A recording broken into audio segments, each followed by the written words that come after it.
Kerala story കണ്ടതിന് ശേഷം ഇപ്പൊ നാട്ടിൽ ബീഫല്ലേ ട്രെൻഡ്. അങ്ങനെ ഉണ്ടാക്കാൻ തോന്നിയ ഒരു കിടില ഐറ്റാണിത്. ഇന്ന് നമ്മൾ പാകിസ്ഥാൻകാരുടെ ഒരു പ്രത്യേക ഫാൻ ബേസിനുള്ള ഐറ്റം ഉണ്ടാക്കാൻ പോകുന്നത് ബീഫ് കരാഹി. അപ്പൊ നേരെ വീഡിയോക്ക് പോവാം. ഒരു പാനിലേക്ക് ബട്ടറോ അല്ലെങ്കിൽ ഗീയോ എടുത്ത് ചൂടാക്കിയതിനു ശേഷം 1 കിലോ ബീഫ് വെറും ഉപ്പ് മാത്രം ഇട്ടിട്ട് ജസ്റ്റ് ഒന്ന് തിളപ്പിച്ചെടുക്കുക. അതിലേക്ക് ഈ കാണുന്ന ഓൾ സ്പൈസസും ഇഞ്ചിയും വെളുത്തുള്ളി നന്നായി ചതച്ചെടുത്തതും കൂടി ചേർത്ത് കൊടുക്കുക. അതിലേക്ക് ഒരു 4-5 പച്ചമുളകും 2 പീസാക്കി മുറിച്ചിട്ടുള്ള ഒരു 3 തക്കാളിയും കൂടി ചേർത്ത് കൊടുക്കുക. അതൊന്ന് അടച്ചു വെച്ച് ഏകദേശം 5 മിനിറ്റ് കഴിയുമ്പോൾ ആ തക്കാളിയുടെ പുറമേയുള്ള തോല് മുഴുവൻ ഇളക്കി മാറ്റിയ ശേഷം അതൊന്ന് നന്നായിട്ട് ഉടച്ച് ചേർത്ത് കൊടുക്കും. അതിലേക്ക് മഞ്ഞപ്പൊടി, മുളക് പൊടി, കുറച്ച് ഗരം മസാല, ഇത് 3ഉം ചേർത്ത് കൊടുത്തിട്ട് നന്നായിട്ടൊന്ന് ഇളക്കിയെടുക്കുക.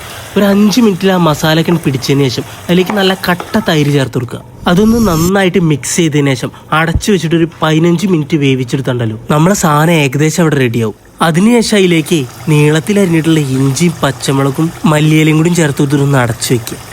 നമുക്കിതൊന്ന് ടേസ്റ്റ് ചെയ്ത് നോക്കാം എങ്ങനെയുണ്ട്. ട്രൈ ചെയ്ത് നോക്കാം. വലിയ പ്രതീക്ഷ ഒന്നുമില്ല കേട്ടോ സാധനം എങ്ങനെ ഉണ്ടാവും. ഒന്ന് ട്രൈ ചെയ്ത് നോക്കാന്നുള്ളൂ.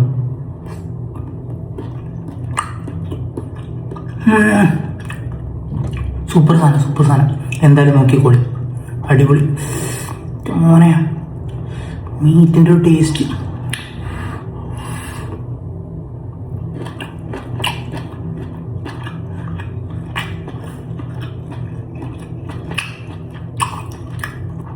സൂപ്പർ സാധനം. എന്തായാലും ട്രൈ ചെയ്ത് നോക്കിക്കോളി. വേറെ ഒന്നും നോക്കല്ല.